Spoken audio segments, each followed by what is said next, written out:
ঈমান যদি আপনার ভিতরে থাকে তাহলে অবশ্যই আপনি পরীক্ষার সম্মুখীন হবেন, এটা 100%। কারণ আল্লাহ একজন মুমিনকেও পরীক্ষা ছাড়া কবরে নেয় নাই, পরীক্ষা আপনাকে দিতেই হবে। কোন সময় আল্লাহ আপনাকে ধন সম্পদ দিয়া পরীক্ষা করবে, কোন সময় আপনাকে পথের ভিখারি বানাইয়াও পরীক্ষা করবে, কোন সময় চেয়ারে বসাইয়া পরীক্ষা করবে, ক্ষমতা দিয়াও পরীক্ষা করবে। আল্লাহ রাব্বুল আলামিন বলেন, আমি পরীক্ষা ছাড়া মুমিনকে জান্নাত দিই না। বারবার বলছি, পৃথিবীটা হলো পরীক্ষার হল, পরীক্ষার হল। পরীক্ষায় ঢুকলাম কোন সময়? বলে যেদিন থেকে বালেগ হইছি সেদিন থেকে পরীক্ষার হলে ঢুকছি। আর মালাকুল মাউত আজরাইল আসার আগ পর্যন্ত পরীক্ষা চলতেই থাকবে। পরীক্ষার হলের ভিতরে কিন্তু এখন আমাদের পরীক্ষা চলতেছে, অথচ আমাদের খবর নাই। যেদিন মালাকুল মাউত আজরাইল আসবে সেদিন আমাদের পরীক্ষা শেষ। চাইলেও আর একটা সেকেন্ড আপনাকে থাকতে দিবে না। তাহলে সময় খুব কম। ওয়াল আসর ইন্নাল ইনসানা লাফি খুসর। রব্বে কারীম বলেন, সময়ের কসম করছি আমি, সময়ের কসম। ইন্নাল ইনসানা লাফি খুসর, নিশ্চয়ই তোমরা ক্ষতিগ্রস্ত। কিন্তু আল্লাহর মায়া দয়া বেশি হওয়ার কারণে চারটা অপশন আমাদের জন্য রাখছে। যদি কোনো বুদ্ধিমান ব্যক্তি হয় তাহলে এই চারটা আপনার মধ্যে আছে কিনা এটা মিলানো দরকার। কথা বলে না? চারটা কাজ আপনি আমার মধ্যে যদি তাকে কন্টিনিউ চলে তাহলে আমরা ক্ষতিগ্রস্ত হব না। যুবক ভাইরা আমার, 1 নাম্বার হলো ঈমান। আর ঈমানদারের উপরে মুসিবত আসে। ঈমানদারের উপরে ঈমান যদি আপনার ভিতরে থাকে তাহলে অবশ্যই আপনি পরীক্ষার সম্মুখীন হবেন, এটা 100%। কারণ আল্লাহ একজন মুমিনকেও পরীক্ষা ছাড়া কবরে নেয় নাই, পরীক্ষা আপনাকে দিতেই হবে। কোন সময় আল্লাহ আপনাকে ধন সম্পদ দিয়া পরীক্ষা করবে, কোন সময় আপনাকে পথের ভিখারি বানাইয়াও পরীক্ষা করবে, কোন সময় চেয়ারে বসাইয়া পরীক্ষা করবে, ক্ষমতা দিয়াও পরীক্ষা করবে। আল্লাহ রাব্বুল আলামিন বলেন, আমি পরীক্ষা ছাড়া মুমিনকে জান্নাত দিই না। বারবার বলছি, পৃথিবীটা হলো পরীক্ষার হল, পরীক্ষার হল। পরীক্ষায় ঢুকলাম কোন সময়? বলে যেদিন থেকে বালেগ হইছি সেদিন থেকে পরীক্ষার হলে ঢুকছি। আর মালাকুল মাউত আজরাইল আসার আগ পর্যন্ত পরীক্ষা চলতেই থাকবে। পরীক্ষার হলের ভিতরে কিন্তু এখন আমাদের পরীক্ষা চলতেছে, অথচ আমাদের খবর নাই। যেদিন মালাকুল মাউত আজরাইল আসবে সেদিন আমাদের পরীক্ষা শেষ। চাইলেও আর একটা সেকেন্ড আপনাকে থাকতে দিবে না। তাহলে সময় খুব কম। আল্লাহ বলে, বান্দার এই অনর্থক পাঠাই নাই, অনর্থক পাঠাই নাই, অকারণে পাঠাই নাই। আমি পাঠাইছি গোলামির জন্য। আর গোলামি করতে গিয়া আমি আল্লাহ তোমারে বিভিন্ন ভাবে পরীক্ষা করব। এমন কোন একজন মুমিন নাই পরীক্ষা করে নাই, এমনকি নবী রাসূলগণকেও আল্লাহ পরীক্ষা করছে। কথা হয় না? নবী রাসূলগণকেও আল্লাহ পরীক্ষা করছে। যেই নবীদের কোনো গুনাহ নাই, গুনাহ নাই, গুনাহ নাই। আহলে সুন্নাত ওয়াল জামাতের আকীদা হলো নবীরা মাসুম, তাদের কোনো গুনাহ নাই। তাহলে নবীদের গুনাহ নাই, এর কোন নবীদেরকে আল্লাহ ছাড়ছে? কথা হয় না? সব নবীদেরকে আল্লাহ পরীক্ষা করছে। যেই নবীদের কোনো গুনাহ নাই তাদেরকেও পরীক্ষা করছে। আল্লাহ কোন নবীরে বাদশাহী দিছে, দিয়া পরীক্ষা করছে। কোন নবীর আল্লাহ অসুস্থতা দিয়া পরীক্ষা করছে, ক্ষমতা দিয়া পরীক্ষা করছে, আবার একেবারে দরিদ্রতা দিয়াও পরীক্ষা করছে। তার মানে পরীক্ষা আমাদেরও আসবে। কেউ যদি ক্ষমতা পায় তাহলে এই ক্ষমতায় বৈশা আল্লাহর শুকরিয়া আদায় করা দরকার। কথা হয় না? আপনারা কি বিরক্ত লাগতেছে? বিরক্ত তো আমার লাগতেছে। আপনারা লাগতো করে লড়াচড়া করেন, লড়াচড়া করি, গিচ্ছা কাহিনী করে আবার বসে থাকলেন। ওই কাল্পনিক গল্প বলে পাবলিক মজা পায়। ইনি তো আমি পারতাম না, তো মনোযোগ দিয়ে বইয়া শুনতে বানাইলে কি করবে? সক্কা সার কেন আমারই হয়েছে আজকে মনে হয়। আল্লাহ রস্তে বলিন না, হয়তো আপনারা কি খারাপ লাগতেছে? যুবক ভাই, দিলের কান লাগায় কথাগুলি শুনেন। হয়তো বা আজকের এই মাহফিলে রব্বে কারীম আমাদের কপালে হেদায়েত রাখতো। কথা বলেন, হেদায়েত কি আসমান থেকে লাইমা দিব? আল্লাহর কাছে চাইতে হেদায়েত আল্লাহ আসমান থেকে লাইমা দেন। আল্লাহর কাছে হেদায়েত চাইতে হয়। আবার অনেক মানুষ হেদায়েতের জন্য ভিক্ষা চায়। আল্লাহ বলেন, এমন লোক আছে আমি আল্লাহর কাছে প্রতিদিন হেদায়েতের ভিক্ষা চাই। হেদায়েত এমন একটা জিনিস, এটা আল্লাহর পক্ষ থেকে আসে, বান্দার কোনো ক্ষমতা নেই। নবীর কাছেও নেই। নবীর কাছে থাকলে সর্বপ্রথম হেদায়েত দিত আবু তালেব। আবু তালেব যেদিন দুনিয়ার থেকে বিদায় হবে সেদিন নবী কিন্তু পাশে বৈশা চোখের পানি সারসার হয়, আল্লাহ বাবার আদর পাই নাই, চাচা কলিজা দিয়া মহব্বত করছে, নিজে না খাইয়া আমি নবীর মুখে খাবার তুলে দিছি, সেই চাচা আমার চোখের সামনে বেঈমান হয়ে মারা যাবে। নবী যখন কান্দে আল্লাহ আয়াত নাযিল করে বলে, ইন্নাকা লা তাহদি মান আহবাবতা ওয়ালাকিন্নাল্লাহা লা ইয়াহদি মান ইয়াশা। আল্লাহ আমরা খাইবেন, আমরা আপন চাচা হোক, কলিজার টুকরা হোক, কিন্তু আমরা তো হেদায়েতের মালিক বানায় পাঠাইছি। বলেন নবীকে হেদায়েতের মালিক বানায় পাঠাইছি? আপনাকে হেদায়েতের মালিক বানায় পাঠাই নাই, আপনাকে পাঠাইছি হেদায়েতের রাস্তা দেখায়া দেওয়ার জন্য, ওয়াজ করার জন্য আপনি করছেন, বাকি সিদ্ধান্ত আমি আল্লাহ। আপনারা মাহফিল আসছেন বলছেন, আমার দায়িত্ব হলো ওয়াজ করা, আমি ওয়াজ করব, কিন্তু আপনি যদি নিজে নিজে অনুতপ্ত হন, আল্লাহ বলেন হেদায়েতের মালিক আমি, কারণ প্রত্যেকটা মানুষের কলবের খবর জানে কে, কোন নিয়তে বলছেন, কেন বলছেন জানে কে। যদি মনে থাকে আল্লাহ আসছি নিজের পরিবর্তন করার জন্য, তাহলে অবশ্যই হেদায়েত লইয়া বাড়ি যাবেন ইনশাআল্লাহ। এমন কোনো উদ্দেশ্য আছে? যুবক ভাই, রব্বে কারীম বলেন বান্দা শোন, এক নাম্বার কথা হলো পরীক্ষার হলে পাঠাইছি। পৃথিবী চিরস্থায়ী নয়, এটা ক্ষণস্থায়ী। এই পৃথিবী আমি একদিন ধ্বংস করে দিব, কিছুই রাখবো না। কুল্লু মান আলাইহা ফান ওয়া ইয়াবকা ওয়াজহু রাব্বিকা যুল জালালি ওয়াল ইকরাম। আল্লাহ বলেন সব ধ্বংস করে দিব, শুধু থাকবে কে?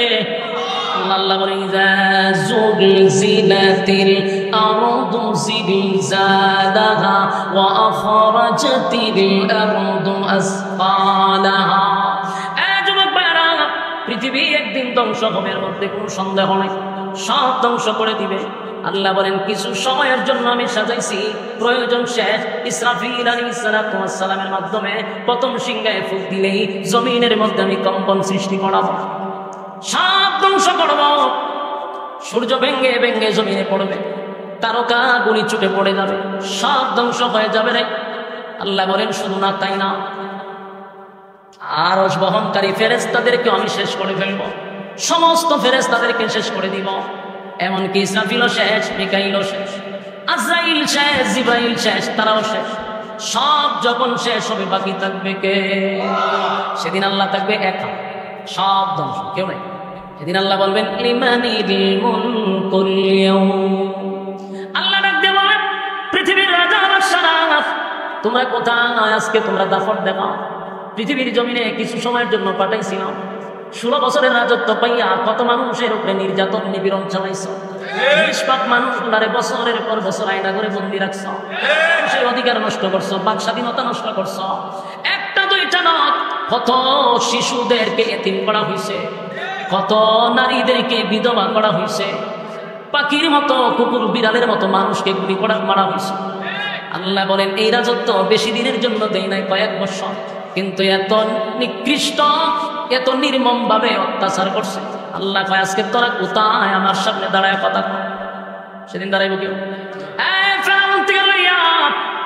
যত জালেম ছিল, যত জালেম, পৃথিবীর সব জালেমদের উপরে আল্লাহর অভিশাপ। বলুন কি? এমনে না, 4টা কসম করে বসে অভিশাপ, একবার দুইবার না, 4টা কসম করছে। নক্ষত্রের কসম, তারকার কসম, ওয়াল ইয়াউমিল মাউউদ, পরকালের কসম, যেদিন আল্লাহ বিচার করবে সেই দিনের কসম, ওয়া শাহিদিন ওয়া মাশহুদ। এই আয়াতে 2টা কসম। ইয়াউমুল জুমআ, যে দিনটা ঘুরে ঘুরে আসে, ইয়াউমুল আরাফা, যে দিনটা মানুষের সামনে বারবার ঘুরে আসে, সেই দিনের কসম। কসম কয়টা? 4টা কসম করে বলে কুতিলা আসহাবুল উখদুদ। আল্লাহ বলেন গর্ত খননকারীর উপরে অভিশাপ, তার মানে জালেমদের উপরে অভিশাপ, জালেমদের উপর আল্লাহর অভিশাপ। তাই পৃথিবীতে যারা জালেম ছিল একজনও রেহাই পায় নাই। পরকালে তো শাস্তি আছে, দুনিয়াতে চরম পর্যায়ের বেজ্জতি, ঠিক না? এখন মাঝে মাঝে চিন্তা করি যারা এমপি ছিল, মন্ত্রী ছিল, কি শান মানে তারা চলছে। আজকে কুকুর বিড়ালের দাম আছে, তাদের কোনো দাম নেই। কথা কোন ঠিক? কুকুর বিড়ালের দাম আছে, তাদের 1 পয়সার কোনো দাম নাই। দেশ চাইরা পালানোর জন্য কত গর্তে গিয়ে এখন তাহলে এই দিন নয়, আরো দিন আছে। দিন পাইয়া তুমি ভুলে গেলে চলবে না যে আমার আরো দিন রয়ে গেছে। ইজ্জতের মালিককে, বেইজ্জতের মালিককে।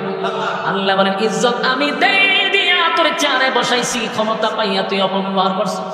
যাই না রাগ জুতা কিন্তু তোর মাথার উপরে রাখছে। নমরুদ্দারে জুতা দিয়া যেইভাবে বাইরেছি, প্রত্যেকটা জালেমকে জুতার বাড়ি, ঠিক কিনা? এখন এখান থেকে শিকার দরকার আছে, কথা বলেন না?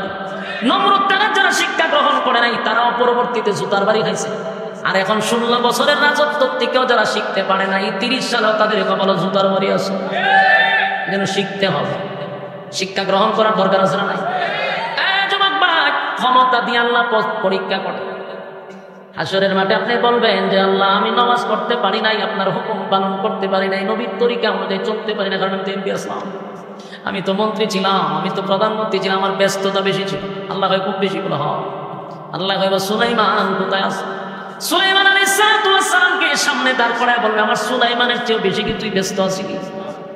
তুই 56,000 বর্গ কিলোমিটারের একটা দেশে রাজত্ব করছিস, আর আমার সুলাইমান আসমানের নিচে যত এরিয়া আছে সব জায়গার রাজা আমি সুলাইমান রে বানাইছি। সারা পৃথিবীর বাদশা হইয়া আমার সুলাইমান একটা সেকেন্ডের জন্য আমি আল্লাহরে ভুলে নাই। আল্লাহ বলবে আমি বহু নবীর বাদশা বানাইছি। এক দাউদ পয়গম্বরকে বাদশাহী দান করছে, দাউদ নবীরও বাদশাহী দান করছে। এমনকি আশ্চর্য হবে, আইয়ুব নবীরও আল্লাহ বাদশাহী দান করছে। কিন্তু সেই আইয়ুব নবী যখন সুন্দর চলছিল, আল্লাহ একদিন বলে ফেরেশতারা রে আমার আইয়ুব রে আমি রাজত্ব দিলাম, কিন্তু একটা সেকেন্ডের জন্য আইয়ুব আমারে ভুলে না।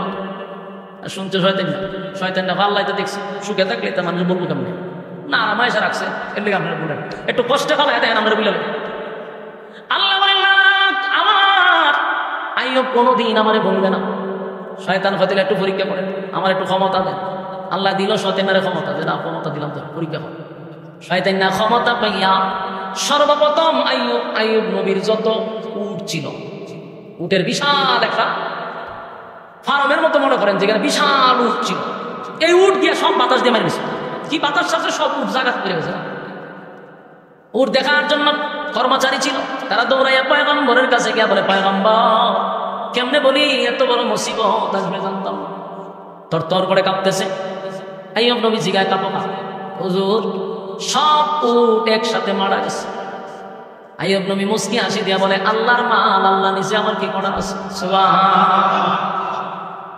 শয়তান না বলছে বিপদ ও কামড় না, শয়তান চেষ্টা চালাইতেছে, উট সব মারছে, কিন্তু আইয়ুব নবী বিন্দু পরিমাণ বেজার না। আল্লাহর মাল আল্লাহ নিচে, বকরির ফাল ছিল এটাও শেষ করছে, সব সম্পত্তি একের পর এক শেষ করতেছে। সব জায়গার কর্মচারীরা হিসাবে হুজুর কি আসলো, সব মারা যাইতেছে। আইয়ুব নবী বুঝতে পারছে আমার মালিক আমার উপরে পরীক্ষা চালাইছে। আইয়ুব নবী বলে মালিক আমারে দিছে, মালিক নিছে, আমার মাঝখানে কোনো অভিযোগ নাই, কোনো অভিযোগ নাই। শয়তান ভাই কোনো মতি পারলাম না, মাল সব শেষ করলো। এবার কৃষকের কৃষিক্ষেত্রে গিয়া চালাইছে শয়তানের শয়তান, সব কৃষিক্ষেত ধ্বংস করছে। সমস্ত কৃষকরা বাদশার কাছে আমরা খামু কেমনে জন্ম কেমনে হয়েছে নাকি, সব কৃষিক্ষেত সমস্ত ফসল একসাথে শেষ। আইয়ুব নবী বলে চিন্তার কোনো কারণ নাই, স্টকে মাল আছে, আরো 3 বছর আমরা সেখান থেকে খাইতে পারবো। সুবহানাল্লাহ। এটাও শয়তান শুনছে, শয়তান আরো খাওয়াইতেছে। গিয়া স্টকে যত গুড়াও আছে আগুন লাগাই দিচ্ছে, আগুন লাগায় সমস্ত রিজার্ভ সব ধ্বংস করে দিচ্ছে। তখন তো সবাই চিল্লাচিল্লি চলেছে, রিজার্ভ বসে। আইয়ুব নবী হয় পরীক্ষা চলতেছে, তারপরে মালিকের উপরে কোনো অভিযোগ নাই। এরপর মুস্কি হাসি দেয় সুবহানাল্লাহ। শয়তান না লক্ষণ খারাপ, এটা হইতেছে না, কি করা যায়? শয়তান কোনো মালের উপরে নিচ্ছে, জানের উপরে নিতে। আইয়ুব নবীর 14টা ছেলে ছিল, বউ আছিল 3 জন। কথা বলেন না দিকে 14টা ছেলে, বউ 14টা ছেলে এক জায়গায় বসে পড়তেছে। শয়তান একটা ওয়ালে ধাক্কা দিয়া এই 14 জনের জায়গা মেরে গেছে। কি বুঝে? আমরা একটা ছেলে 2টা ছেলে যদি একসাথে মারা যায় কেমন কষ্ট লাগে, বাবা হিসাবে সহ্য করা যায়? আইয়ুব নবীর কাছে খবর আসছে পয়গম্বর 7টা ছেলে একসাথে মারা গেছে। আইয়ুব নবী বুঝতে পারছে আমার মালিক আমার উপরে পরীক্ষা চালাইছে। আইয়ুব নবী বলে এটা আল্লাহর মাল, আল্লাহ দিছে, আল্লাহ নিছে, মাঝখানে আমার কোনো অভিযোগ নেই। পরীক্ষা আমরা ধৈর্য ধরতে পারবো? আমরা যদি একে একে 2-3টা ক্ষতি হয় তাহলে আমরা কি করবো? আল্লাহ খালি আমারই দেখে, খালি আমারই চিনে, ঠিক নেই। কিন্তু আমি উঠছি আমার সামনে বলছি, আমি বলছি চাচা কেমন আছেন? খুব বেশি ভালো না কেড়ে টাটা আমার উপরে করে, গুরু একটা বেড়ে আছে টাটা করে, গড় একটা বেড়ে গেছে, তাহলে আমারই দেখ। আমাদের ভিত্তি কিন্তু এটা আসে। কিন্তু পয়গম্বরের সব শেষ হয়ে যাচ্ছে, উনি বলেন আল্লাহর দেওয়া মাল আল্লাহ নিছে, আমার কি অভিযোগ? সুবহানাল্লাহ, আল্লাহর দেওয়া মাল আল্লাহ নিছে, আমার কোনো অভিযোগ নাই। 7টা 14টা সন্তান মারা গেল, আইয়ুব নবী বিন্দু পরিমাণ কোনো অভিযোগ নেই। শয়তান কয় এখন কি করি, জানের উপর দিয়ে নিলাম, মালের উপর দিয়ে নিলাম, কোনোভাবেই আইয়ুব নবীর কাবু করা সম্ভব হয় না, কারণ শয়তান চ্যালেঞ্জ করছে তার সাথে। এবার আইয়ুব আলাইহিস সালাতু ওয়াস সালাম বারবার আল্লাহর উপর সন্তুষ্ট, মুস্কি হাসি দিয়ে কয় আমার মালিক আমার পরীক্ষায় ফলাইছে রে। কান্না রুল পড়ে গেছে সারা রাজ্যে, কিন্তু আইয়ুব নবীর বিন্দু পরিমাণ কোনো অভিযোগ নেই। একটা পর্যায়ে শয়তান কয় এমন হবে, এখন তার শরীরের উপরে আমার বল প্রয়োগ করতে, তা বাতাস ছেড়ে দিচ্ছে, দেওয়ার সাথে সাথে আইয়ুব নবীর শরীরটা ফুলে গেছে, সেখান থেকে বিভিন্ন ধরনের গোটা বাহির হয়েছে।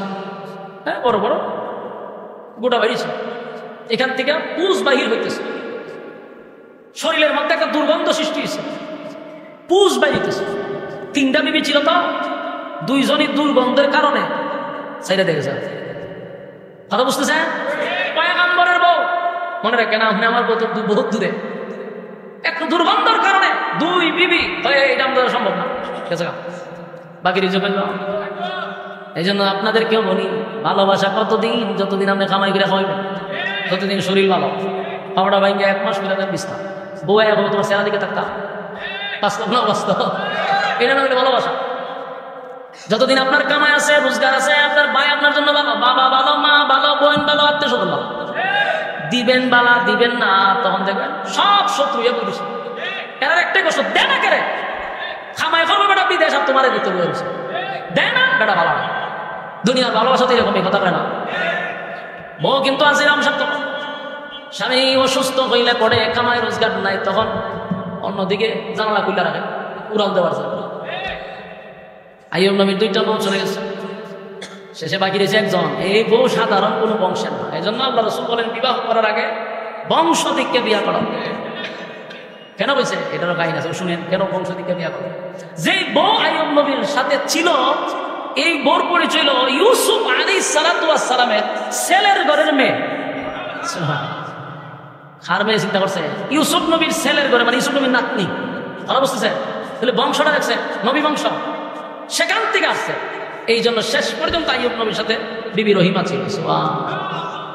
সারা শরীর দিয়ে দুর্গন্ধ শুরু হয়ে গেছে, কিন্তু সব বিবিরা গেছে, বিবি রহিমা যায় না।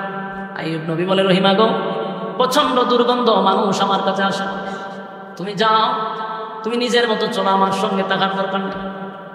বিবি রহিমা কয়, সুখের সময় আপনার পাশে ছিলাম, আপনি ছিলেন দেশের বাদশা, আমি ছিলাম রানী, সুখের সময় তো আপনার কাছেই ছিলাম, এখন আপনার দুঃখের সময় আমিও যদি চলে যাই, আল্লাহর দরবারে কি জবাব দিব?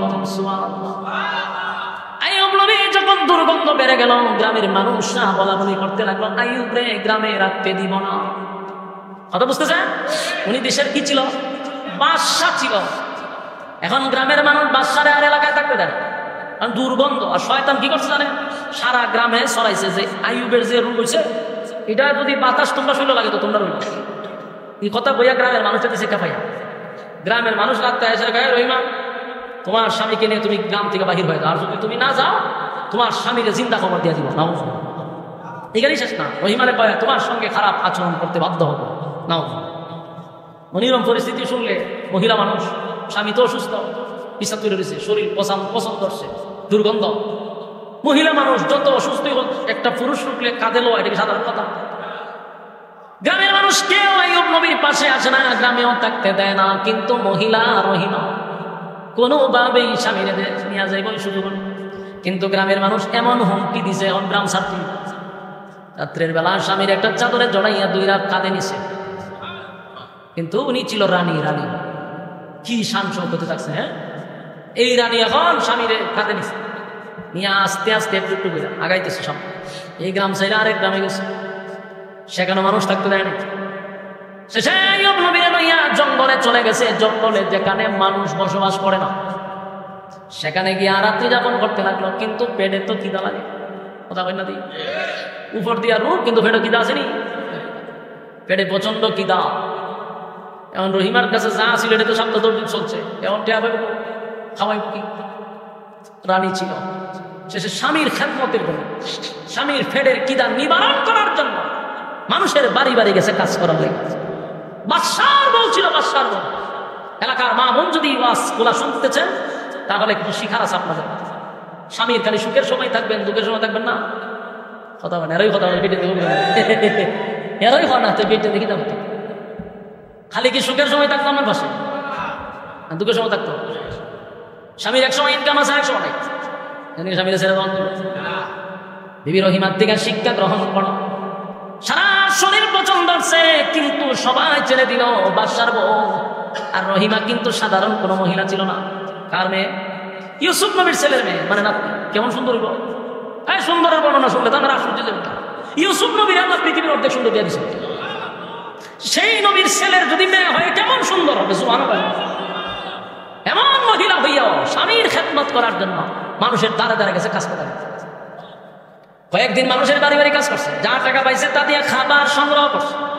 স্বামীর মুখে খাবার দিচ্ছে, কিন্তু শয়তান না আবার দেখছে ওই সব বোনা আসলে তো সমস্যা। শয়তানে গ্রামে গ্রামে গিয়া কয়, তোমার বাড়িতে একটা মহিলা কাজ করে, জানো নি কেনা? বলে কে?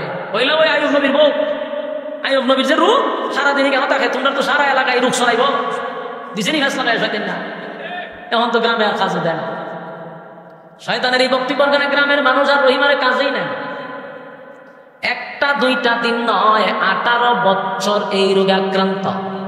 কত বছর? রহিমা 18টা বছর কাম কাজ কইরা কইরা খাওয়াইছে। একটা সময় আর মানুষ কাজে রাখে না। এবার রহিমা বলল, তোমাদের ঘরে কাজ করলে তোমাদের সমস্যা, আমি তোমাদের লাকড়ির ব্যবস্থা করে দিই। কুড়াল হাতে নিয়ে লাকড়ি সংগ্রহ করতে লাগবে। সাধারণ কথা, একটা বাদশার বউ লাকড়ি কাটে, কাটুরিয়ার কাজ করে, সেটা দিয়ে অনেকদিন গেল। এরপরও শয়তানে আরো গিরিঙ্গি লাগাইছে। ওই মহিলা যে গ্রামে গ্রামে আটে, অনেক মানুষের এই রোগে আক্রান্ত হয়েছে, গুদুদি হয়, চেষ্টা লাগাইছে। এখন মানুষ তার যে লাকড়িও কাটায় না। এখন টেহাবে তো স্বামীরা খাওয়াইবে তো, স্বামীরা খাওয়ানোর জন্য গ্রামে গ্রামে ঘুরলো, এখন আর কাজ দেয় না। হাইরে রহিমা মনের মধ্যে কষ্ট, আমার স্বামী পেটের খিদা সহ্য করতে পারবে না। এবার কোন দিকে কাজ নাই, একদিন চলে গেছে, খাবার নাই, পেটের খিদায় আইয়ুব নবী অস্থির হয়ে গেছে। কোথাও যখন কাজ পায় না, রহিমা মাথার চুল অর্ধেক কাইটা বিক্রি করছে। সুবহানাল্লাহ। বাড়ি দিয়া হয়ে সুবহানাল্লাহ বাড়িতে কইতেন দিয়া ওই গেল পারতো খাবে কেমনে কইতেন? আপনারা বউ তো চুল কাইটা আপনারা খাওয়াইছে, হ্যাঁ কেমনে খাওয়াইতো? সুবহানাল্লাহ। তাই না? রহিমার মাথার চুল কাটছে শুধু স্বামীরা খাওয়াই বলে, আরো কাজ নাই, কিতা করতো? খাওয়ানি তো লাগবে। এত সৌন্দর্য একটা মহিলার চুল অর্ধেক কাইটা বিক্রি করছে, বিক্রি করে এটা নিয়ে আসে স্বামীরা খাওয়াইছে। শয়তান না, বড় খারাপ, এইটাও সহ্য করতেছে। মানুষের সুরত ধরছে, দুইটা আইয়ুব নবীর কাছে গিয়া কইও, খানা দেখা শুয়ে শুয়ে তো খানা খাও, জানো নি খাওয়ান কেমনে? কেমনে? ও তোমার বউ চুরি ধরা খাইছে। নাউজুবিল্লাহ। কিরকে বাড়িতে করবে? আচ্ছা, সব কি তারা গেছে বাড়িতে করে লেগে তো কইয়ান বাড়িতে যাবে, দরজা লাগাইয়া বড় লই হইয়া। শয়তান না কত বড় খারাপ হয়! আপনার বউর খাওয়ান দেখা চুরি করে ধরাত করছে, এরপরে মানছে মাথার চুল খামাইলিছে।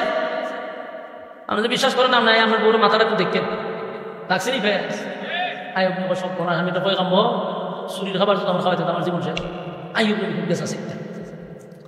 রহিমাজন গেছে, হয় তোমার মাথার কাপড়টাকে সরা। রহিমার তো ভিতরে মুসা মারছে সব কোনা। এখন যদি আমার মাথাটা আমার স্বামী দেখে মনে অনেক কষ্ট পাবে। রহিমা তো জানা এই ফেস লাগাইতে গেছে। রহিমার ভিতরে চিন্তা করো, আমি যদি আমার মাথাটা দেখাই আমার স্বামী কষ্ট পাবে রে, কেমনে দেখাই? কিন্তু আইয়ুব নবী বারবার বলছে মাথার চাদর সরাও, মাথার চাদর সরাইতে দেখে মাথার অর্ধেক চুল নাই। আইয়ুব নবী রাগান্বিত হয়ে গেল। পয়গম্বর রাগান্বিত হইয়া বলল, তুমি যে আমারে খাবার খাওয়াও, নিশ্চয়ই তুমি চুরি করে আমারে খাওয়াইছো। আমারে তুমি চুরির খাবার একজন পয়গম্বর তুমি খাওয়াইলা। রহিমা কান্না শুরু করছে, না চুরি করে আপনাকে খাবার খাওয়াই না। কিন্তু আইয়ুব নবীর তো দরবেশে হয়ে গেছে, শয়তানটা দরবেশের শুরু দিয়েছে। বারবার আইয়ুব নবী রাগান্বিত হইয়া বলল, আমি যদি সুস্থ হই 100 বেতের আঘাত তোমারে দিব। কিন্তু এতে রহিমার মনে কষ্ট নাই, চোখের পানি ছেড়ে দিয়া কান্না শুরু করছে। আয় আল্লাহ, আপনি তো জানেন আমি চুরি করিনি, আমার স্বামীর ভিতরে যে কষ্টটা ঢুকলো আমি চুরি করে আমার সাথে খাওয়াইছি। কানতে কানতে রহিমা অস্থির হয়ে গেছে। এর ভিতরে রহিমা সরে গেছে। জিবরাইল হাজির। জিবরাইল বলে, আইয়ুব পয়গম্বর, আপনি জানেননি আপনার বিবি আপনার জন্য কি করছে? আপনার 3 বেলা খাবার জোগাড় করতে গিয়ে আপনার বিবি মানুষের বাড়ি বাড়ি কাজ করছে, একটা রানী হইয়া দেশের বাদশার বউ হইয়া মানুষের বাড়ি বাড়ি গিয়া কাজ করছে। আপনার খাবার জোগাড় করতে গিয়া কাটুরিয়ার কাজ করছে গো পয়গম্বর। মানুষ যখন কাজ দেয় না, আপনার প্রচন্ড পেটের খিদা আপনার স্ত্রী বরদাস্ত করতে পারে না, তাই নিজের মাথার চুলগুলা কেটে বিক্রি করে আপনারে খামিছে চুরি করে।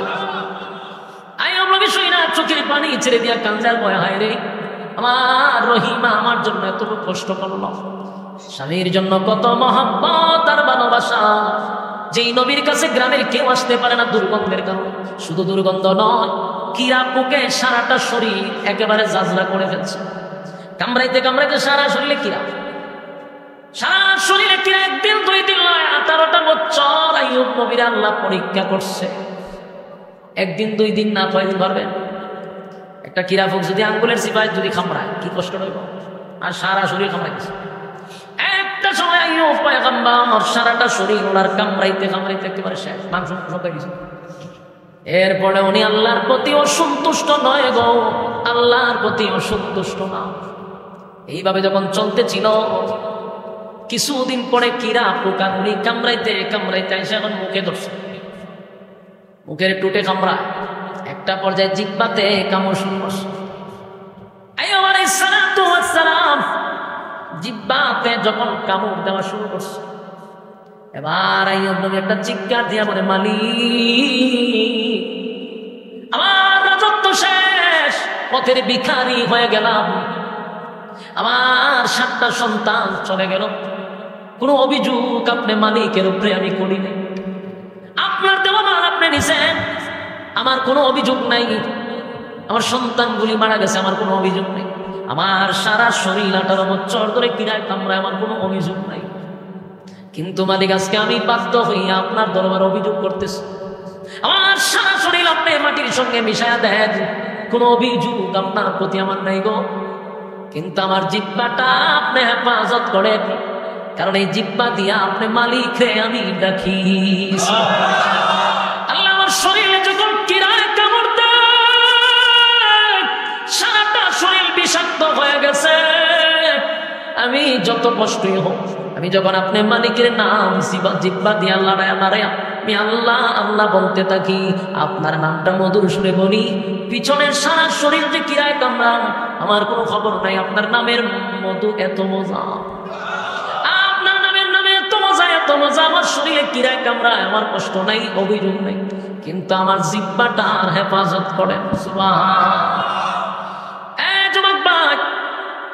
আজকের এই কথাগুলির থেকে শিক্ষা গ্রহণ করেন, কোন নবীদের একটা গুনাহ ছিল না, সমস্ত নবীরা ছিল মাসুম, কিন্তু আল্লাহ সেই মাসুম নবীদেরকেও পরীক্ষা করছে রে, মাসুম নবীদেরকেও পরীক্ষা করছে। 18 বছর কিরা কামাইছে, এরপরও কোনো অভিযোগ নাই।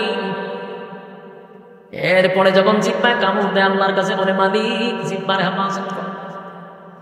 আল্লাহ তখন জিবরাইলকে পাঠাইয়া দিছে, বন্ধু রে আমার আইয়ুব নবী আমার জন্য 18 বছর কষ্ট ভোগ করলো, একদিনের জন্য আমার কাছে কোনো অভিযোগ দিল না, আমার বন্ধু ফাঁস, পরীক্ষা কি আর কষ্ট করা লাগবে না।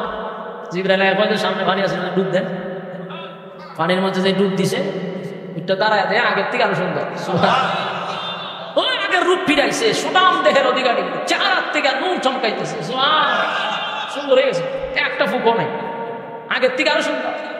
আল্লাহর শুকরিয়া আদায় করতেছে, এর মধ্যে বিবে রহিমা এসে শিকার এটা কারণ আগে তো বিস্তার আছে বন্ধ না, ডিভা দিয়ে না, এদের এমন সুদর্শনে পুরুষ আগের থেকে আরো অনেক গুণ সৌন্দর্য বাড়াইছে। এবার রহিমার ডাক বলছি, ভয় পাওয়ার কিছু নাই, আল্লাহ আমার পূর্ণ সুস্থতা দান করছে। এই 18 বছর জঙ্গলে কাটাইছে, এবার বিবি রহিমার লইয়া আবার গেছে দেশে। আল্লাহ এই আইয়ুব নবীর প্রতি এত খুশি হয়েছে, আগের যত ধন সম্পদ ছিল এর থেকে 10 গুণ আরো বাড়াই দিছে, রাজত্ব আবার ওনার হাতে দিছে, দেশের বাদশাহী আবার ফিরাই দিছে। কিন্তু একটা কথা, ওই যে রহিমার 100 টাকা দিব কসম খেয়ে গেছে, এখন তো আইয়ুব নবী কান্না শুরু করছে, আল্লাহ রাগের মাথায় তো কইছিলাম, আমি তো জানি না আপনার গায়েব জানি না, আমার বিয়ে তো চুরি করে নাই, কিন্তু আমি মনে করছি শয়তানের কথা শুনে আমার ভাবছি যে আমার বউ আমার চুরির মাল খাওয়াইছে, আমি কইছি কসম করছি 100টা বেদ বাড়ি দিব, 100 বেদ যদি রহিমার বাড়ি দেয় রহিমা মারা যাবে। আমি রহিমা পাবো যে রহিমা সুখের সময় দুঃখের সময় আমার কিছু ছাড়ে না। এমন কান্না শুরু করছে নবী রহিমা। আল্লাহ দুস্থ টেনশনের কোনো কারণ নাই। 100 বেদ কইছো বাড়ি দিবা, অসুবিধা। 100টা গভর্নমেন্ট ডেটা আছে না, ইডির একটা নম্বর করে বাড়ি মারো এনে মরবনি। তুমি 100 বেদ রাখা 100টা বেদ তুই একটা নম্বর 100টা ডুগা একটা করে বাড়ি দিছে, কসমের কাফারা আদায় হইছে। প্রত্যেকটা নবীকে আল্লাহ পরীক্ষা ছাড়া, নবীরা তেমনি মাসুম, জান্নাত এদের জন্য তেমনি আছে, এরপর আল্লাহ পরীক্ষার গাড়ে ফাঁস করাইয়া ঢুকাইছে। আমার আর তোমার কি পরীক্ষা ছাড়া কথা বল না? পরীক্ষার জন্য প্রস্তুতি নেন। মুসিবত আসবে, কিন্তু মুসিবতের সময় ধৈর্য ধারণ করতে হবে, আর বলতে হবে আল্লাহ দিছে, আল্লাহ নিছে। এই কথা বলা যাবে না আল্লাহ খেলে আমার দেহে, এই কথা বলা যাবে? পরীক্ষা ছাড়া কোন নবীরে আল্লাহ পরীক্ষা ছাড়া নেয় নাই। যে খলিলুল্লাহ উপাধি পাইছে পরীক্ষা ছাড়া, ইব্রাহিম নবীর উপর আল্লাহ পরীক্ষা চালাইছে, আইয়ুব নবীরে পরীক্ষা দিল, ইব্রাহিম খলিলুল্লাহরে পরীক্ষা দিল, প্রত্যেকটা নবীরে পরীক্ষা দিছে, নূহ পয়গম্বরে পরীক্ষা দিছে, ইউনূস পয়গম্বরে পরীক্ষায় ফলাইছে। তোমার আর আমারও যদি জান্নাতের ভিতরে ঢুকতে হয় তাহলে পরীক্ষা ছাড়া সম্ভব না। ঈমানের পরীক্ষা দিতে হবে। আর যদি পরীক্ষায় ফেল করো, আল্লাহ বলেন ইন্না জাহান্নামা কানাত মিরসাদা। যদি পরীক্ষায় ফেল করো, জাহান্নাম তোমাদের জন্য উট পেতে বসাও, উট পেতে বসাও। ইন্না জাহান্নামা কানাত মিরসাদা লিত্তাগিনা মাআবা লাবিসিনা ফিহা আহকাবা লা ইয়াযুকুনা ফিহা বারদান ওয়ালা শারাবা ইল্লা হামীমান ওয়া গাসসাকা। কি তাও সিলাসিলি করে হ্যাঁ ছেড়ে দিতাম এই ভাবে বুঝলে তো জুনাই দিয়েছে আমার যে বাঁচাইছে বেচারা। ঘটনা লোক তো আজকে আন্দোলন হয়েছে মনে হয়, কি আন্দোলন হয়ে যে গার্মেন্টস শ্রমিকরা আন্দোলন করতে গিয়া পুরো জ্যামে সব শেষ। আইতারছে ধীরে শুক্রিয়া, আমি তো বলছি যে বছর আগে আইতার দেখো। আলহামদুলিল্লাহ আপনাদের কুমিল্লা জেলার একটা গর্ব, কথা বুঝতে চায়? এটা আপনারা কুমিল্লার না, এক হাবিব হইল কুমিল্লা, জুনায়েদ আর একজন বাউন্ডারি। আপনারা হেতের নিয়ে গর্ব করতে পারেন, সারাটা দেশে বয়ান করে এবং অল্প বয়সে। আমরা তো মোটামুটি একটা পর্যায়ে 9 বছর হিসেবে বয়ান করি, কিন্তু এত তো অল্প বয়সে খুব সুন্দর সাজানো গুছানো একেবারে সুন্দর ভাষায় কথা বলে। আলহামদুলিল্লাহ, এদেরকে প্রমোট করা দরকার। আমাদের একটা স্বভাব আছে, আমাদের জাতির একটা স্বভাব হলো কেউ ফ্রুটলেটের ঠাইনা লামায় উঠতে গেলে লাম, কিন্তু উচিত ছিল বড়রা ছোটদেরকে আঙ্গুলো ধরে একটু ফুটানো। আমরা এমন কপাল খারাপ, আমরা আকাবিরের কাছে উড়ুন তো দূর কথা দেখে লামানি যা আমি বয়স হিসেবে আমার উঠতে গেছে। এই যে আমাদের মধ্যে একটা সংকীর্ণতা, এটা আমাদেরকে অনেক দূরে নিয়ে গেছে। আমাদের মধ্যে উদারতা বাড়াইতে হবে। এই জন্য মাঝে মাঝে আমি একটা কথা বলি, এর লেগে আমার অনেকে কয় আপনি এখান থেকে দালালি কি? জামাতের লোকদের কাছ থেকে আমাদের শিকার আছে। আমি বলতে বাধ্য হয়ে প্রায় সময় কেন বলি, দেখেন এরা একটা ছোট্ট ভক্ত হলে এটা কিভাবে এরা মূল্যায়ন করে, এরা তুলতে তো অনেক উপরে তোলে। কেন? আমার জাতি ভাই তাদেরকে যত উপরে প্রমোট করবে, সমালোচনা করবেন ইনশাআল্লাহ। জুনাইদ আল হাবিব আপনাদের কুমিল্লার খুব সুন্দর কথা বলে, আল্লাহ তাআলা আমার এই ভাইয়ের হায়াতে আমলে বরকত দান করুন। আমি জানি আপনারা এরপর লড়তেন না, কারণ হেদের যে সুন্দর করে কথা বলে আমি এখনো শিখতেছি না। এই জন্য জুনাইদের কথা শুনে মোনাজাত দিয়ে আপনারা যাবেন ইনশাআল্লাহ। আল্লাহ তাআলা আপনাদেরকে মোনাজাত পর্যন্ত বসার তৌফিক দান করুন। আমিন। ধৈর্যের সাথে কথাগুলি শ্রবণ করে আর ইনশাআল্লাহ আমাদের মধ্যে ঐক্য তৈরি করা দরকার আছে না? যে কোনো বানানোর হোক, আমাদের এখন ঐক্যের সময়, ফাটল সৃষ্টি করার সময় নয়। ঠিক আছে ইনশাআল্লাহ? বলনে বলা শুননে বলা উভয়কে সহি আমল করার তৌফিক দান করুন। আমিন ইনশাআল্লাহ। একজন সব করতে দেবো, অনেকক্ষণ সময় ম্যাডাম যেমন আসি।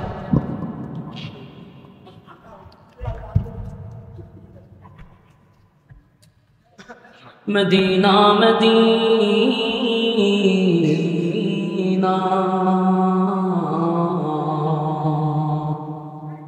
মদিনা মদিনা मुमिनों की गुनगुना है दीदार मदीना आशिकों की तमन्ना है बलगल हुदा। দুইটা আপনার মনিটর হিসাবে স্টেজে বসা দেওয়ার কথা ছিল। এরপরে বক্তব্য বুঝতেছে কি পরিমাণ একবারে এইভাবে ওয়াজ করতে পারে। এই 250 ওয়াট দিয়ে চলে, হ্যাঁ 250 ওয়াট দিয়ে মাইক্রো চলতো, বক্স চলতো, এই 250 ওয়াট দিয়ে তুমি এত বড় মাহফিল চালাই পাবো? بلغ العلا بكماله كشف الدجى بجماله حسنت جميع خصاله سله আলহামদুলিল্লাহ। কুমিল্লা জেলার অন্তর্গত দাউদকান্দি উত্তর সিনামুড়া বাইতুল জান্নাহ জামের মসজিদের উদ্যোগে আয়োজিত আজকের এই বার্ষিক ওয়াজ মাহফিলের সম্মানিত সভাপতি জনাব মোহাম্মদ জসিম উদ্দিন ভুইয়া সাহেব, আজকের মাহফিলের আলোচক হিসাবে এতক্ষণ আপনাদের সামনে যিনি নসিহত পেশ করেছেন উদীয়মান তরুণ বক্তা হজরত মাওলানা মুফতি আলী আকবর সাহেব, ওয়াজ করছেন হজরত মাওলানা মুফতি ইমরান হোসেন মুজাহিদি সাহেব, এবং আপনাদের কুমিল্লা জেলার এক তরুণ ওয়াইজ উদীয়মান তরুণ বক্তা হজরত মাওলানা জুনায়েদ আল হাবিব সাহেব কুমিল্লা। প্রচণ্ড জেমে আছে, প্রচুর জেমে। ইনশাআল্লাহ হয়তো আমার পরে আপনাদের সামনে কথা বলতে পারে, দোয়া করতে থাকেন। এছাড়াও আরও অনেকেই আছেন। প্রধান অতিথি হিসাবে জনাব ওয়াহিদুজ্জামান মাসুদ ভুইয়া সাহেব, এছাড়াও আছেন জনাব মোহাম্মদ হাজি লুৎফুর রহমান সাহেব, জনাব হাফেজ নূর আলম সিদ্দিকী সাহেব, জনাব মোহাম্মদ আব্দুল মমিন মোল্লা সাহেব সহ দিগার অতিথিবৃন্দ, মুআজ্জিজ মুকাররম হযরত উলামা ইকরাম। উপস্থিত আছেন তরুণ যুবক ভাইয়েরা, মুরব্বিয়ান আযম, আওয়াজ যতটুকু দূরে যায় অবস্থানগত পর্দানিশী মা ও বোনেরা, সকলকে আমার অন্তরস্থল থেকে জ্ঞাপন করছি মুবারক সবটুকুন শুকরিয়া আল্লাহ সুবহান মহিয়ান গড়িয়ান সর্বশক্তিমান আল্লাহ পাকের জন্য, যিনি দুনিয়ার সমস্ত ফিতনা ফাসাদ থেকে হেফাজত করে হাজারো মানুষের মাঝখান থেকে যাচাই এবং বাছাই করে নির্বাচিত করে পছন্দ করে মহব্বত করে ভালোবেসে সুস্থ অবস্থায় আমাদেরকে এখানে আসার এবং বসার তৌফিকটুকু দান করেছেন। শুকরিয়া আদায় করছি আলহামদুলিল্লাহ। লক্ষ কোটি দুরুদ এবং সালাম আল্লাহর সৃষ্টির প্রধান আকর্ষণ জনাবে মুহাম্মদুর রাসূলুল্লাহ সাল্লাল্লাহু আলাইহি ওয়াসাল্লামের উপর। সম্মানিত সুধী, আমরা রাস্তাঘাটে দোকানপাটে অনর্থক অকারণে নিজ প্রয়োজনে সময় নষ্ট না করি, আমরা প্যান্ডেলের ভিতরে চলে আসি। রাত দিন অক্লান্ত পরিশ্রম করে এই মসজিদের কমিটি এই মাহফিলটি আপনাদেরকে উপহার দিয়েছে। সুতরাং আমরা সময় নষ্ট না করি।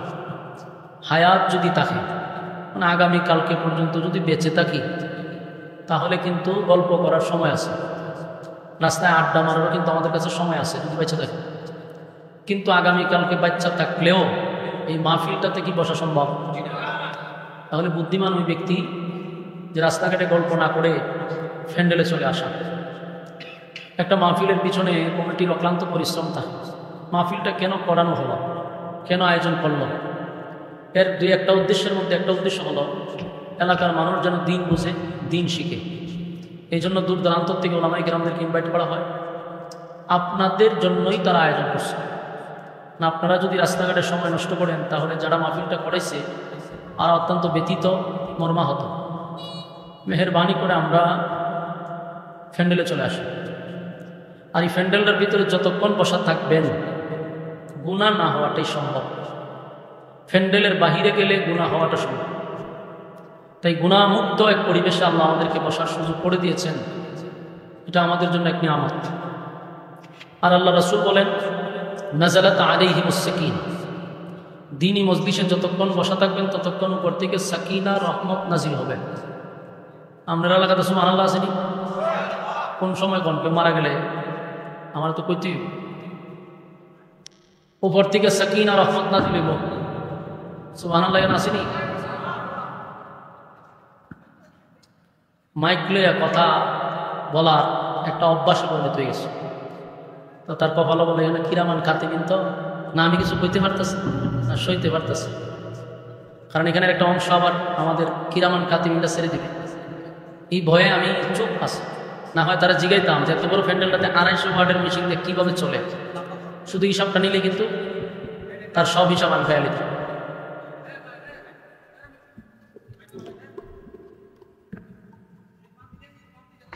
এটা ওইদিকে না একটা মাহফিল ধ্বংস হওয়ার জন্য মাইকই যথেষ্ট, ফ্যান্ডেলের দরকার ছিল না, প্রয়োজনে মাইকটা একটু ভালো দরকার ছিল। কারণ ফ্যান্ডেল দিয়ে মাহফিল না, মাহফিল মাইক দিয়ে। এখন যতটুকু আওয়াজ আছে আমি এতটুকু আওয়াজই বাইর করতে পারবো, সে বেশি আওয়াজ বাইর করলে আবার 3 দিন আমি হসপিটালে থাকতে। এই জন্য আমি যতটুকু সে আমার দিচ্ছে আমি এতটুকু বাইর করতে পারবো। আমি যে এখানে শক্তি প্রয়োগ করবো আমার দ্বারা সম্ভব। এই জন্য মাইকের ব্যাপারে খুব সতর্ক থাকা দরকার। এটা কি সাউন্ড দিছে আমার আরো সাউন্ড নষ্ট, এটা তো বিরক্তিকর, এটা বিরক্তিকর। ছোট্ট এক মেশিন রয়েছে মসজিদের 4টা মাইক দিয়ে চলে। এটা আমার এখানে 500 ওয়াটের মাইক দিয়ে মসজিদের মাইক চালায়, এটা 250 ওয়াট। এই জন্য সাউন্ড বাড়ালে শীষ দেয়। মাইকের ব্যাপারে কিন্তু আমি অনেক অভিজ্ঞ, আমি বলতে পারি, আওয়াজ শুনলে বলতে পারি কোন মেশিন দিয়ে মাইক চালাইতেছে। এই ব্যাপারে আমি খুব পিএইচডি করি। এই জন্য অনেক বাংলাদেশে আমার একটা সমালোচনা হলো মাইক নিয়ে এত কথা বলি। আমি তো এদের গুমর ফাঁস করি। প্রশ্ন হলো তুমি বক্স মনিটর এগুলো বিল তুমি নিবা, কিন্তু 1 পয়সার কামতে আসতেছে না, তার বেশি কাবারই দিতে না, সাউন্ড বাড়াইবার শীষ দিবে, কারণ তার ক্ষমতা নেই। যাই হোক, আর সে বেশি বললে এটা একটা টপিক হয়ে যাবে, এই জন্য এটা আমি বলতে চাচ্ছি। এখন আপনারা মোনাজাত পর্যন্ত আসুন না আমার সাথে আছে, আপনারা যত আওয়াজ দিবেন আমার থেকে আওয়াজ পাইবেন। আর পরিবেশটা খুব সুন্দর করে দেন, তাহলে বক্তার কথা বলার আগ্রহ তৈরি হবে। যে এলোমেলো করে অবস্থা প্যান্ডেলের, এতে বক্তার কথা বলার আগ্রহ নষ্ট হয়। অনেক মানুষ এখন বাহিরে আছে।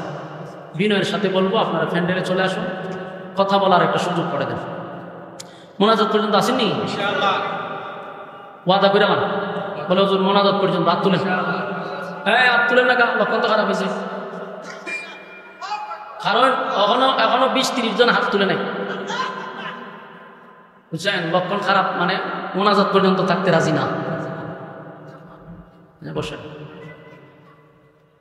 আমরা এখানে আরামের ঘুম হারাম করে নর্মাল বিছানায় বসছি। প্রত্যেকের বাড়িতে দামি বিছানা আছে, কিন্তু দিনই কিছু কথা শোনার উদ্দেশ্যে সবাই নর্মাল বিছানায় বসছে। আমার থেকে অনেক দামি দামি মানুষ নিচে বসা। উদ্দেশ্য একটাই, কিছু কথা, দিনই কথা শুনি। আর মূলত ওয়াজ মাহফিল আমরা কেন আসি? ওয়াজ মাহফিলে আসার মূল কারণটা কি? ছোটোবেলা আমরা তো ওয়াজ শুনছি, ঠিক না? ওয়াজ আমরা শুনছি। ছোটোবেলা দেখতাম আল্লামা দেলোয়ার হোসেন সাইদি সাহেব, যুক্তিবাদী সাহেব। আরেকজন আছেন আমরা বৈরবে তুফাজ্জল সাহেব, আর আমাদের জুবাইর আহমদ আনসারী সাহেব। এরা তখন আমরা ছোটোবেলায় তাদেরকে দেখে আমরা যে ওয়াজ শুনতাম, যাইতাম। তাদের ওয়াজের উদ্দেশ্য ছিল শক্ত দিলওয়ালা মানুষের দিল নরম করে বাড়িতে পৌঁছায় দেওয়া। আর তখনকার ওয়াজের সিস্টেম ছিল শ্রোতারা চোখের পানি ছাড়ত, দিল নরম করে বাড়ি যেত। আর এখনকার শ্রোতারা ওয়াজের পরে নাচতে নাচতে বাড়ি যায়, কারণ যে বক্তাও নাচে, শ্রোতাও নাচে। ওয়াজে এসে দিল নরম হবো দূরের কথা, আরো কট্টর হয়, আরো শক্ত হয়, উগ্র হয়। এই জন্য মানুষ আসছে শক্ত দিল নিয়ে, যেন অন্তত পক্ষে দিল নরম হয়, চোখের পানি আসে ঘর বাড়িতে, তাহলে ওয়াজে সাকসেস। কিন্তু দেখা যায় আরো উগ্র হয়ে যায় অনেকে। আল্লাহ তাআলা যেন আমাদেরকে ইখলাসের সাথে শ্রবণ করার তৌফিক দান। আমি আপনাদের সামনে মহাগ্রন্থ আল কোরআনের কয়েকখানা আয়াতি কারিমা সূরা নাবাত থেকে তেলাওয়াত করছি। আয়াতগুলিকে সামনে রেখে কিছু সময় আপনাদের সামনে কথা বলতে চাই। রব্বি কারীম যেন বলার তৌফিক দান করে, আমিন। প্রথম কথা হলো, এই পৃথিবী এক সময় থাকবে। প্যান্ডেলটা যে আপনারা বানাইছেন, আগামীকাল কেমন সময় থাকবে? বলে কেন বানাইছে? প্রয়োজনে। বলুন কেন বানাইছে? প্রয়োজন। প্রয়োজন শেষ, প্যান্ডেলও শেষ। আল্লাহ বলেন এই পৃথিবী আমি প্রয়োজনে বানাইছি, প্রয়োজন শেষ, পৃথিবীও শেষ। ইযা যুলজিলাতিল আরদু জিলজালাহা, জমিনের মধ্যে জালজালা শুরু করে দিবে। কুল্লু মান আলাইহা ফান, সব ধ্বংস করে দিবে। সময় শেষ, প্রয়োজন শেষ, এই সৌন্দর্য আল্লাহ রাখবেন। এখন তো অসংখ্য তারকা দিয়ে লাইটিং করে রাখছে, তারকাগুলো একসময় পড়ে যাবে। সূর্য, চন্দ্র, গ্রহ, নক্ষত্র, পাহাড়, পর্বত, সাগর, নদী, নালা, খাল, বিল, কীট পতঙ্গ সব ধ্বংস। বিশ্বাস হয়? সব ধ্বংস হয়, শুধু বাকি থাকবে কে? আল্লাহ। বলুন বাকি থাকবে কে?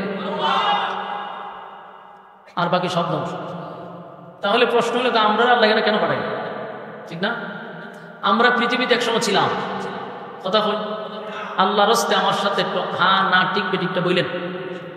এক তো হইলে এটার সমস্যা, আবার যদি আপনারও সমস্যা থাকে, তো দুই সমস্যা মিলে সমাধান করুন কিভাবে? একটু হানা বললেন, তাহলে আমার কথা বলার আগ্রহ বাড়বে। বলুন, এই পৃথিবীতে ছিলাম আমরা, থাকবো, ছিলাম না, থাকবো না, যাবো। এই বিষয়টা আমাদের বোঝা দরকার। ছিলাম না, আসি, কিন্তু আবার থাকবো না। তাহলে কেন মাঝখানে আমাদেরকে পাঠাই? এর মূল উদ্দেশ্য আল্লাহর কি? আল্লাহ বলেন, আমি দুনিয়াতে তোমাদেরকে পাঠাইছি শুধুমাত্র কেবলমাত্র একটা পরীক্ষা দেওয়ার জন্য। কারণ প্রতিটা কাজের প্রমোশন বাড়ে পরীক্ষার মাধ্যমে। বাস্তব না বাস্তব? পরীক্ষার মাধ্যমে প্রমোশন বাড়ে। আপনার চাকরির ক্ষেত্রেও আপনাকে পরীক্ষা দিতে হবে, আপনার অবস্থান পরিবর্তন করতে গেলেও পরীক্ষা দিতে হবে, সব ক্ষেত্রে পরীক্ষা আছে। আল্লাহ বলেন, ক্ষণস্থায়ী দুনিয়ায় পাঠাইছি পরীক্ষা দেওয়ার জন্য, যদি উত্তীর্ণ হতে পারো চিরস্থায়ী দুনিয়াতে জান্নাত দিব। বলুন, ক্ষণস্থায়ী দুনিয়ায় কেন পাঠাইছে? পরীক্ষা দেওয়ার জন্য। পাস করতে পারলে চিরস্থায়ী জান্নাত দিব। এখন জান্নাত আমরা একসময় ছিলাম বলতে ডাইরেক্ট না ইনডাইরেক্ট। জান্নাত কিন্তু মূলত আমাদের বাপের সম্পদ, মার সম্পদ। কথা বলি না দি? বাপের মার সম্পদ কিভাবে? আমরা আব্বা জান্নাত ছিল, আব্বাকে আদম আলাইহিস সালাম আমাদের আব্বা জান্নাতে ছিল, আম্মা হাওয়া আলাইহিস সালাম, দুইজন যেহেতু জান্নাতে ছিল, আমরা তো তাদের সন্তান। এই হিসাবে আমরা বাপের সম্পদ, মার সম্পদ, ঠিক না? এখন এই সম্পদ যদি পাইতে হয়, তাহলে দুনিয়া নামক ক্ষণস্থায়ী দুনিয়াতে একটা পরীক্ষা দিতে হবে। আর আল্লাহ এই পরীক্ষার জন্য আমাদেরকে পাঠাইছে। পরীক্ষার সময় কম, অল্প সময় দিয়ে পাঠাইছে। যদিও আমাদের কাছে 60 বছর, 70 বছর, 80 বছর অনেকটা সময়, কিন্তু পরকালের সময়ে কয়েক মিনিট হইতে পারে। এই জন্য আল্লাহ রাব্বুল আলামিন আমাদেরকে পরীক্ষার জন্য পাঠাইছে। আল্লাহ আমরা নিজে জিগায়, তোমরা কি মনে করছো তোমরা অনর্থক বানাইছো, অযথা বানাইছো? আপনারা কি মনে হয় অনর্থক বানাইছে? আল্লাহ নিজেই বলেন, أفحسبتم أنما خلقناكم عبثا وأنكم إلينا لا ترجعون। আবাস কখনো না, অনর্থক আমি তোমাদেরকে বানাই নাই, নিষ্প্রয়োজনে না। তাহলে কেন বানাইছে? এটা আল্লাহ বলছে, وما خلقت الجن والإنس إلا ليعبدون। মানব এই জাতিগুলোরে বানাইছে একমাত্র শুধুমাত্র কেবলমাত্র আল্লাহর গোলামির জন্য। কথা বলেন না দি? বুঝুন না আমার ভাষা? আল্লাহ আমাদেরকে পাঠাইছে শুধুমাত্র গোলামির লেগে। এখন আপনি বলেন গোলামির জন্য যে পাঠাইছে, আমরা কতটুকু গোলামি করতেছি? রাত এবং দিন দুইটা মিলে কয় ঘন্টা? 24 ঘন্টা। 24 ঘন্টার ভিতরে বালিশের সঙ্গে মাথা লাগাতে লাগায় চিন্তা করেন, 24 ঘন্টায় আমরা আল্লাহরে দিছি কয় ঘন্টা? 24 ঘন্টা নিজের হিসাব করি। আমরা তো না সব ঘুমাই না, তো ঘুমাই তো নাকটা হাসুন ফেলে দিন, ঘুমাই একটু গইরাই। ওই সময় আমরা চিন্তা করলাম সারাটা দিন আমি কি করলাম, কয় ঘন্টা আল্লাহরে দিলাম, আমি কি করছি সারাদিন। এইগুলা নিয়ে মিনিমাম একটু সময় বাবা দরকার, 10 মিনিট। তাহলে আমরা নিজেই অপরাধী ধরা পড়বো। আর আল্লাহ বলছেন আমি পাঠাইছি গোলামির জন্য, অথচ সারা দিন আমরা করলাম। এই বিষয়গুলো যদি আমরা নিজেরা চিন্তা করি, আমাদেরকে কেউ এসলা করতে হবে, নিজেই এসলা হয়ে যায়। খাওয়ার জন্য আল্লাহ আমাদেরকে পাঠান নাই। হাতি আমাদের চেয়ে কম খায় না বেশি খায়? বিরক্তি যে করতেছে। ওই 20 বছর আগে যখন যুক্তিবাদী রেওয়াজ করেছে মাইক দিয়ে, এই মাইক দিয়ে বসেছে, তারা তো শরীরে শক্তি আছে, আমার শরীরে শক্তি আছে। আল্লাহ রাব্বুল আলামিন বলেন আমি তোমাদেরকে পাঠাইছি গোলামির জন্য। এখন আমরা দুনিয়াতে আসছি পরীক্ষা দেওয়ার জন্য। পরীক্ষার হলে সময় থাকে 3 ঘন্টা। কলেজ ভার্সিটি মাদ্রাসা যারা পরীক্ষা দিচ্ছে কয় ঘন্টা দেয়? 3 ঘন্টা পরে কি হলে থাকতে দেয়? জোর করে থাকতে পারবেন? সম্ভব না। কিন্তু 3 ঘন্টার ভিতরে আপনাকে স্বাধীনতা দেওয়া হয়েছে। মন চাইলে প্রশ্নের উত্তরও লিখতে পারবেন, মন চাইলে বইয়ে মমতাদের গানও লিখতে পারবেন। বাধা দিব? বাধা দেন, কোনো বাধা নাই। কারণ এই 3 ঘন্টা আপনারা দেওয়া হয়েছে। এমনকি প্রশ্নের উত্তর লিখবেন না মমতাদের গান লিখবেন না কবিতা লিখবেন, এটা আপনার ব্যাপার। কলম চলতেছে। 3 ঘন্টা পরে আপনি যদি মন বলেন আমার 1 পৃষ্ঠা বাকি রয়েছে, আপনাকে আর সুযোগ দেওয়া হয়। আল্লাহ বলেন এই দুনিয়া নামক জায়গায় পাঠাইছি অল্প পুঁজি দিয়া। পুঁজি কিন্তু আমাদের খুব কম। আল্লাহ সময়ের কসম করছে, ওয়াল আসর, সময়ের কসম। এই সময়ের কসমে, এই সময়ের আসরের অনেকগুলো ব্যাখ্যা আছে। এর মধ্যে একটা হইল যে বিষয়টার কসম করছে, এটা হলো তাফসীর কারকরা বলেন যে মূল যে সময়ের কসমটা করছে, এটা মূলত আমাদের হায়াতের সময়ের কসম করছে। হায়াতের সময় আল্লাহ বলতেছেন তোমার জীবন পুঁজির কসম। ইন্নাল ইনসানা লাফি খুসর, নিশ্চয়ই তোমরা ক্ষতিগ্রস্ত। একটু খেয়াল করেন তো আল্লাহ প্রথম কি বলছে? সময়ের কসম, নিশ্চয়ই তোমরা ক্ষতিগ্রস্ত। কসম করছে আল্লাহ, আবার কয় নিশ্চয়ই তোমরা ক্ষতিগ্রস্ত। বাঁচার আর সুযোগ আছে? আল্লাহ নিজেই কয় আমরা ক্ষতিগ্রস্ত, তাও কসম করে। কিসের কসম? সময়ের কসম। সময়টা কোনটা? আমাদের হায়াতের সময়। কিন্তু আল্লাহর মায়া দয়া বেশি, যার কারণে পিছনে চারটা অপশন রাখছে। বলছে তোমরা ক্ষতিগ্রস্ত, কিন্তু মায়া দয়া বেশি যে, এই জন্য চারটা অপশন রাখছে। বলছি 4 অপশন যদি পালন করতে পারো তাহলে ক্ষতিগ্রস্ত হবে না। এই 4টা কোয়ালিটি আমাদের মধ্যে থাকার দরকার আছে না নাই? যদি না থাকে 100% ক্ষতিগ্রস্ত। বলুন 90% না 100% ক্ষতিগ্রস্ত। তবে আল্লাহর মায়া দয়া থাকার কারণে আমাদেরকে বাঁচার সুযোগ দিছে 4টা কোয়ালিটি। যদি 4টা কোয়ালিটি আমাদের মধ্যে থাকে, ধ্বংস হবে না। এর মধ্যে প্রথম, ইল্লাল্লাযীনা আমানু, তোমরা ঈমান আনো আমি আল্লাহর। বলুন প্রথমটা কি? ঈমান আনো আমি আল্লাহর। কারণ আপনারা কোনো প্রথমটা আমরা বলি মানছি, ঠিক না? এখানে কি কোনো বেঈমান রয়েছে? সব ঈমানদার। আপনাদের প্রশ্ন থাকতে পারে যে প্রথমটা তো আমরা মানছি, কারণ ঈমানদার। কিন্তু আমার একটা প্রশ্ন হইল, আমরা যে ঈমানদার এটা তো আমরা ভালো করে জানি, জানার পরও কেন আমাদের কি বলে ঈমান আনার কথা? এখানে আর আশ্চর্য বিষয় কথা, একটু মনোযোগ দিয়ে শোনেন। আল্লাহ অভিমস্তি আছেন কি ইচ্ছা শুনবো লেগে, তাহলে একটু মনোযোগ দিয়ে শোনেন। প্রশ্ন জাগে ভিতরে যে আল্লাহ ভালো করেই জানে আমরা ঈমান আনছি, কিন্তু আল্লাহ হয় প্রথম নাম্বার হলো ঈমান আনো। এও কোনো বেঈমান হয় না, ঈমানদারের কথা। কোরআনে বহুত আয়াত আছে, ইয়া আইয়ুহাল্লাযীনা আমানুত্তাকুল্লাহা হাক্কা তুকাতিহ। এই আয়াতগুলোতে দেখবেন আল্লাহ হয় হে ঈমানদাররা, তোমরা আমি আল্লাহকে ভয় করো। এখানে কিন্তু কোনো বেঈমান বলছে না, ঈমানদারের বলছে। ইয়া আইয়ুহাল্লাযীনা আমানু কু আনফুসাকুম ওয়া আহলিকুম নারা। এখানে আল্লাহ বলেন হে ঈমানদাররা, তোমরা নিজে জাহান্নামের আগুন থেকে বাঁচাও, তোমার পরিবারকে বাঁচাও। এখানে কোনো বেঈমানকে বলছে না, ঈমানদারের বলছে। তো সব জায়গায় যে আল্লাহ কয় ঈমানদাররা ঈমান আনো, ঈমানদাররা জাহান্নামের আগুন থেকে বাঁচাও, ঈমানদারই বলে আমাকে ভয় করো। আমরা ঈমান আনার পর আল্লাহ ঈমানদাররা বলে কেন? তার মূল কারণ, মনোযোগ দিয়ে শুনেন ভাই, আল্লাহর রাস্তায় একটু মনোযোগ দিয়ে শুনেন। আমরা এখানে সবাই দাবি করতেছি ঈমানদার, কিন্তু আমি এখানে কেউ বেঈমান করার মতো ক্ষমতা আমার নাই। তার কারণ কি জানেন? আমার কাছে ঈমান মাফার থার্মোমিটার নাই। জ্বর উঠলে পরে একটা কাঠি দিয়ে এখানে রাখে, রাখে টান দা বাইরে 102, এই যে মেশিনটা, এটা নাম হলো থার্মোমিটার। এটা দিয়ে জ্বর মাফে, কিন্তু আমি আপনার ঈমান মাফার আমার কাছে কোনো মিটার নাই। যার কারণে আপনি সুদ খাইয়া PhD করছেন, আপনি নিজের দাবি করেন ঈমানদার, কিন্তু আমার সাহস নাই আমার বেঈমান করা। জেনাকুর সেও বলে আমি ঈমানদার, বুশকুর সেও বলে ঈমানদার, টেন্ডারবাজি সাদাবাজি করে সেও বলে ঈমানদার, বেপরদাওয়ালা হয় ঈমানদার, বেনামাজিও হয় ঈমানদার। বাস্তব না বাস্তব? হে ঈমানদার দাবি করে কেন? কারণ হে হয় আমি ঈমানদার, কিন্তু আমি আপনাদের কথা তোমরা বেঈমান, আমাদের থার্মোমিটার নাই। কিন্তু থার্মোমিটার আছে কার কাছে?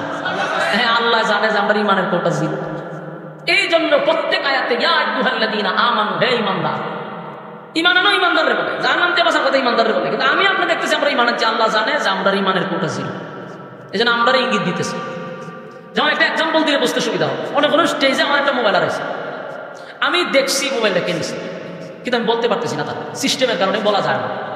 কিন্তু মাইকে ঘোষণা হইতেছে মোবাইলটা কিনেছি। আমি বলতেছি স্টেজে যারা আছেন মোবাইলটা দিয়া দেন। আমার স্টেজের মানুষ যদি কয় বুঝুক খালি আমরারই কয়, ফ্যান্ডেলে এতগুলো মানুষ, হেরারও তো একবারও বলুন খালি আমরারই কয়। কেন কয়? যার মোবাইল নিয়েছে বালা করে জানে যেটা স্টেজও হারাইছে, এটা ফ্যান্ডেলে ঢুকে নিছে না। তা আল্লাহ রাব্বুল আলামিন কোরআনের প্রায় জায়গাতে খালি ঈমানদারই বলে ঈমান আনো। কেন? আল্লাহ জানে তোর ঈমানের মধ্যে গন্ডগোল আছে। তোরা তো নিজেরা দাবি করেছি ঈমানদার, বেঈমান তো কয় না আমি ঈমানদার। কাফেররা কেন বলে? কাফেররা তো দাবি করে না ঈমানদার, কিন্তু আমি আপনি দাবি করি ঈমানদার, কিন্তু আমাদের ঈমানের কোটা জিরো। সকালে ঘর থেকে ঈমান নিয়ে বাহির হয়েছি, বিকালে বেঈমান নিয়ে ঘরে ফিরছি। বাস্তব না বাস্তব? এই জন্য আল্লাহ ঈমানদারের ঈমানের কথা বলে। এই জন্য দেখেন ইল্লাল্লাযীনা আমানু, সর্বপ্রথম আল্লাহ বলে তোমরা ঈমান আনো। ঈমান আনো যে বলছে, আমরার ঈমান কতটুকু আছে প্রত্যেকের মনে মনে ভালো করে জানা আছে। আমি আপনার খবর জানি না, আপনি আমার খবর জানেন না, কিন্তু আমি আমারটা জানি, আপনি আপনারটা জানেন। এই জন্য নিজে শুধরানো দরকার। আরেকজনকে কুচানোর আগে, আরেকজনের বিরুদ্ধে কথা বলার আগে আমি আমার চিন্তা করি আমি কি, আমার সমস্যা তো অনেক, তো সুতরাং আমার ঈমান আগে ঠিক করি, আমার আমল আগে ঠিক করি।